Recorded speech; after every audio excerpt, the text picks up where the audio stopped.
नमस्कार, मी वर्षा घेऊन आली नवीन व्हिडिओ तुम्हा सर्वांसाठी। माहिती अधिकार कायद्याचा व्यवसाय म्हणून वापर करता येणार नाही, कायद्याचा दुरुपयोग करता येणार नाही हे आम्ही म्हणत नाही, तर हे माननीय सर्वोच्च न्यायालयाचं मत आहे।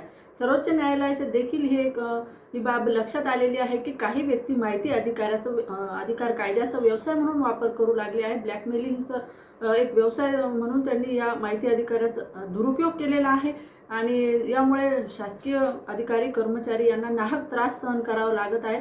आणि त्यामुळेच दिनांक 12 जून 2026 रोजी महाराष्ट्र माहितीचा अधिकार नियम 2026 लागू झालेला आहे आणि हा नवीन नियम काय असणार आहे, काय बदल झालेले आहेत त्याबद्दल आज आपण चर्चा करणार आहोत। त्यामुळे व्हिडिओ शेवटपर्यंत नक्की बघा। चला तर मग सुरू करूया आजचा व्हिडिओ।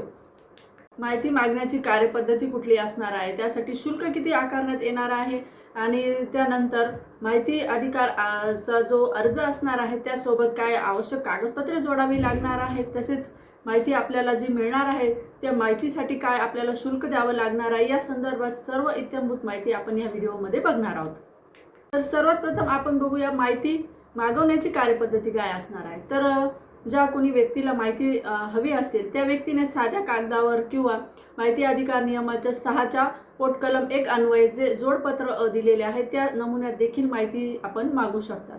परंतु या पूर्वी 10 रुपये इतकी फी आकारली जात होती, तर आता ती फी 30 रुपये इतकी झालेली आहे। हा एक महत्त्वाचा बदल या नियमाने झालेला आहे। यानंतर बघूया जनमाहिती अधिकाऱ्याला माहिती देताना माहिती पुरवण्याचं शुल्क किती असणार आहे। तर पूर्वी A4 साईजचा जो पेपर असेल त्यासाठी 2 रुपये, झेरॉक्स असेल त्यासाठी 2 रुपये प्रति पानाप्रमाणे आकारले जात होते, तर आता A4 साईज किंवा त्यापेक्षा लहान जरी पेपर असेल तरी सुद्धा 5 रुपये प्रति पेज प्रति पानासाठी 5 रुपये इतकं शुल्क आकारलं जाणार आहे। त्यानंतर जर मोठ्या आकाराचा पेपर असेल तर त्यासाठी जो प्रत्यक्ष खर्च येईल तो, आणि टपालासाठी देखील जो प्रत्यक्ष खर्च येणार आहे तो आकारला जाणार आहे। डिजिटल किंवा स्कॅन कॉपी जरी मागितली असेल तरी सुद्धा प्रति पानासाठी 5 रुपये इतकं शुल्क आकारलं जाणार आहे। अवलोकनासाठी माहिती मागितलेली असेल किंवा निरीक्षणासाठी जर माहिती मागितलेली असेल तर पहिल्या तासासाठी कोणतेही शुल्क आकारलं जाणार नाही, पहिला तास फ्री ऑफ कॉस्ट असणार आहे। परंतु त्यानंतरच्या पुढील तासासाठी किंवा त्याच्या भागासाठी 50 रुपये इतकं शुल्क आकारलं जाणार आहे आणि टपालासाठी 50 रुपये किंवा त्यापेक्षा जास्त जो प्रत्यक्ष खर्च येईल असा आकारला जाणार आहे। अर्जदार हा दारिद्र्य रेषेखालील असेल तर त्याच्यासाठी कुठलंही शुल्क आकारलं जाणार नाही, परंतु पहिले 50 पानांसाठी त्याला मोफत माहिती दिली जाणार आहे आणि त्यापेक्षा जास्त माहिती हवी असेल तर नियमाप्रमाणे जे काही शुल्क आहे ते त्याला भरावं लागणार आहे। आणि अर्जदाराला दारिद्र्य रेषेखालील व्यक्ती जर असेल तर त्यासोबत त्याला आपली जे शासकीय प्रमाणपत्र आहे तर त्याची तिथे छायांकित प्रत देखील अर्जासोबत जोडावी लागणार आहे। तर शुल्क आकारण्याचे देखील वेगवेगळे नियम इथे सांगितलेले आहे। रोखीने देखील शुल्क अदा करू शकता, धनादेशाद्वारे शुल्क आकारू शकता किंवा अर्जासोबत आपण तेवढ्या किमतीचे मुद्रांक देखील लावून आपण ते शुल्क अदा करू शकता।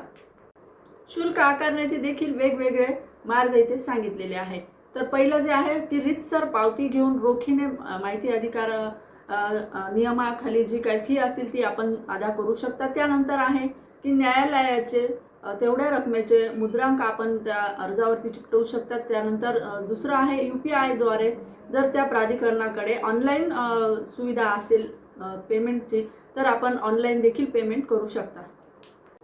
माहिती अधिकारांतर्गत अर्जासोबत ओळखपत्र देखील अनिवार्य केलेलं आहे। तर हे ओळखपत्र कोणतं असणार आहे, तर फोटो असलेलं ओळखपत्र अनिवार्य केलेलं आहे। मग तुमचं आधार कार्ड असेल, पॅन कार्ड असेल, ज्यात छायाचित्र तुमचं स्पष्ट दिसेल असं ओळखपत्र आपल्याला अर्जासोबत जोडायचं आहे। नागरिकत्व सिद्ध करणारं असं एक ओळखपत्र या अर्जासोबत जोडणं अनिवार्य आहे।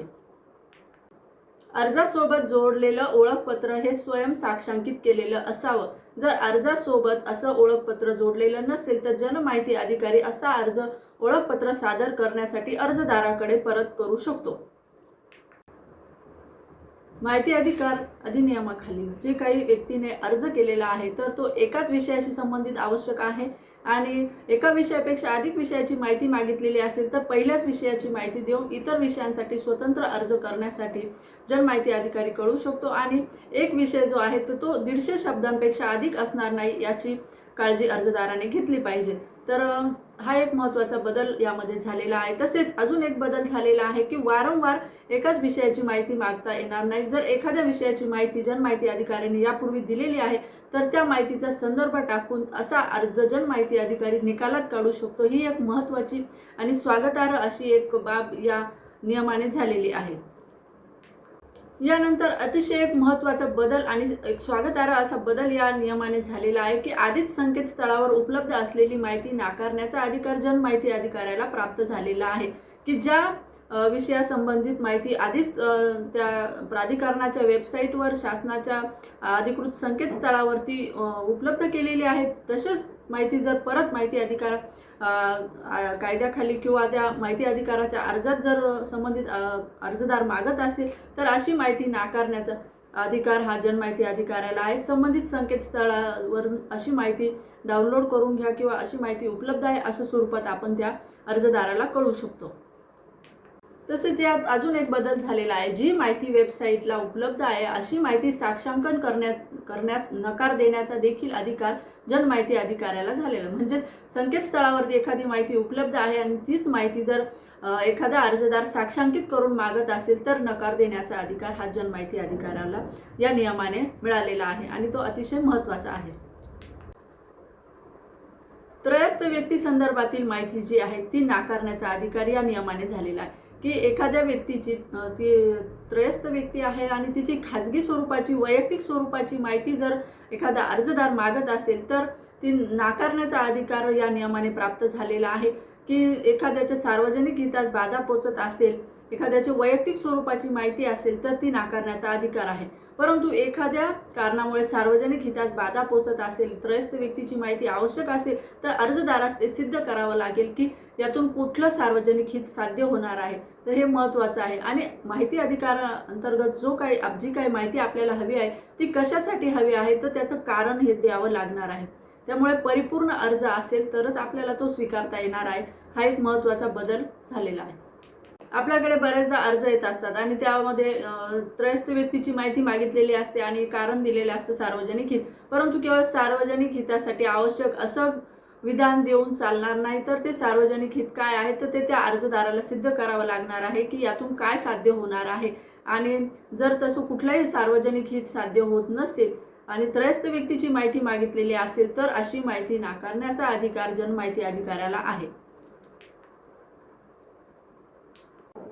यानंतर अजून एक बदल झालेला आहे, इलेक्ट्रॉनिक माध्यमाद्वारे ईमेलद्वारे जी माहिती जनमाहिती अधिकाऱ्याने पुरवलेली असेल तर ती देखील पुरावा म्हणून वैध मानण्यात येईल। बऱ्याचदा काही अर्जदार हे अर्ज करतात माहितीसाठी परंतु उपलब्ध नसतात, पोस्टाची माहिती स्वीकारत नाही आणि अवलोकनासाठी किंवा प्रत्यक्ष कार्यालयात माहिती स्वीकारण्यासाठी बोलवलं तरी पण स्वीकारत नाहीत, अपिलात जातात आणि त्याचा ग्रामपंचायत अधिकाऱ्यांना किंवा इतर अधिकाऱ्यांना याचा खूप त्रास होत असतो, मनस्ताप होत असतो।